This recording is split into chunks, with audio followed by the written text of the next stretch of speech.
Hi everybody, I'm Tom Elliot with John Deere, and today we'll show you how to build a retaining wall.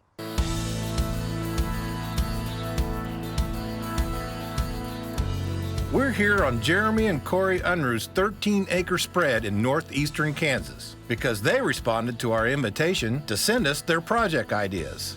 Right after they purchased this home, they built a large concrete patio on the back with an in-ground pool. Their plan was to build a retaining wall and add some landscape material between the wall and the patio. We thought that sounded like a great project many of you might like too. So let's get started. We'll be using a John Deere 3038E compact utility tractor. We added a 300E loader, a 61-inch material bucket, and a factory-installed 370B backhoe. Step 1 is to clear the work area behind the patio of excess soil left over from the patio construction. Dan, also known as Digger Dan, will remove that soil in preparation for building the retaining wall footing. Once the site is prepared, Dan can reposition the tractor and start using the backhoe. He's going to dig a shallow trench from this corner of the patio, around the curve, and all the way to this corner of the patio. It's a shallow trench, but it should have a consistent and correct depth from the top of the patio. That way, when we build the 2x4 concrete forms, it'll be easier to keep the top surface of the poured concrete footing level and the correct distance from the patio surface. Now here's a tip about the value of having a skilled operator like Digger Dan on your team. In essence, he actually used the backhoe to carefully scrape out this trench, rather than dig it out roughly. That way, he was able to make a smooth, level, shallow trench with the consistent depth below the patio surface we want. And that's another reason we call him Digger Dan. Now it's time to build the 2x4 concrete forms.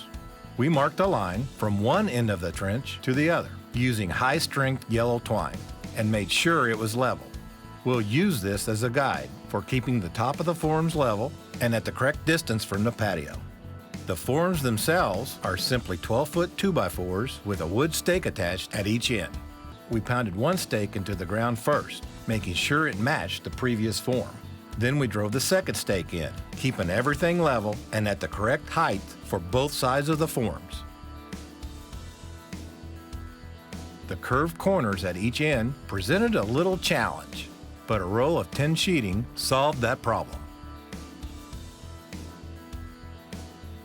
Once the forms were complete, we added a layer of gravel. It provides a firm, dry base for the concrete footing and will help keep it from cracking and shifting. Gravel will also keep water from pooling, causing erosion under the footing after the wall is built. We also placed some wire mesh on top of the gravel as reinforcing material that will add a little strength to the concrete, which will also prevent cracking. Okay, time to pour concrete. And remember, this retaining wall footing is 75 feet long. Mixing that much concrete from bags would take way too long. And out here on 13 acres, we have easy access to the back of the patio. As the concrete is poured, we'll scrape off any excess and smooth the surface so the blocks for the wall have a firm, even base and won't wobble. So when it's all done, we have a smooth, level concrete footing, which we let cure for a couple days before building the retaining wall. Okay, the concrete footing has cured and we're ready to build the retaining wall using straight-face concrete blocks 18 inches long by 8 inches tall and anchor caps 16 inches long and 4 inches tall. Blocks like the ones we're using often feature a lip on the inside face. For the first row of blocks, we used a hammer and chisel to knock the lip off of each block so they'd sit flat on the footing. Then, starting at one end and following the straight line of the footing, we put the first row of concrete blocks in position. Then, through one of the holes in each block, we drilled a 1/2 inch hole 3 inches deep into the footing and inserted a 12-inch peg in each. We filled 8 of those holes with sack concrete to create 8 well-anchored blocks and filled all the other block holes with 1/2 to 3/4 inch gravel.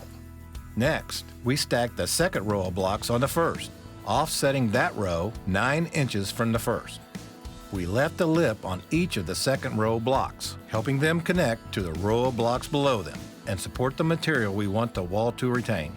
We filled the holes in the second row of blocks with gravel and added the caps using a common masonry adhesive. Finally, we backfilled the bottom 16 inches between the wall and the patio with gravel. Then we added soil from our wall construction and topped it off with 6 inches of topsoil. The Unruhs finished the landscaping and have welcomed friends and neighbors to their version of the perfect pool party. Frontier has nearly 600 implements that are available only from your John Deere dealer, the place to go for advice and equipment. So remember, for implements that help turn your tractor into the workhorse it was built to be, think Frontier and your John Deere dealer.